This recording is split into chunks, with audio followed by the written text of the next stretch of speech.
So if you walk into the gym and you're like, what in the world should I do today? There's a few different ways that you can actually go about deciding what exercises you should do. One of the ways that is really easy is to look at what you did last time.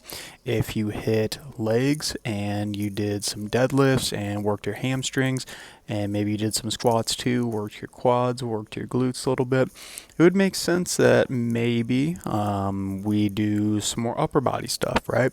That would be probably the easiest way to look at it. But what if you haven't worked out in a while, or you just decide, like, I hit legs, but I kind of want to do it again? Well, you can hit legs again, but you can do slightly different variations of legs. So if you hit front squats on one day, you could do back squats or goblet squats another day. You could also make sure you're hitting all of your legs, so not just your quads, but you're doing your calves too. Different movement planes, so instead of doing squats, maybe you'll do lunges. And that's just another way to look at it.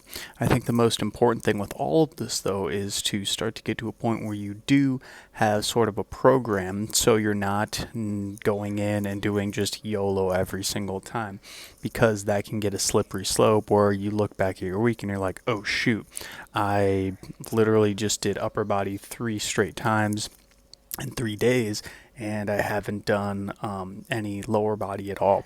And that's probably one of the most important things when doing a program, is to make sure you're balanced. So it doesn't even need doesn't even need to be a super crazy program, but even something where you're like, okay, I'm gonna do a lower body, like a squat type movement on Monday. I'm going to do some upper body, like a bench press or an overhead press on Wednesday. Friday, I'm going to do some accessory stuff, like maybe just arms and then some hamstring curls and leg extensions.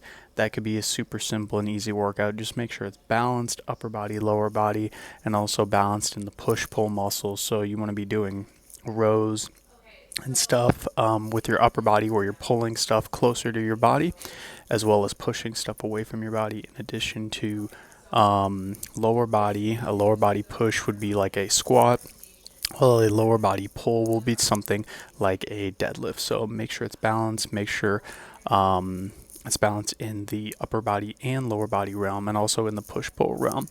I don't think I missed anything. Any questions on that? I know it's a lot of information. Drop them in the comments below.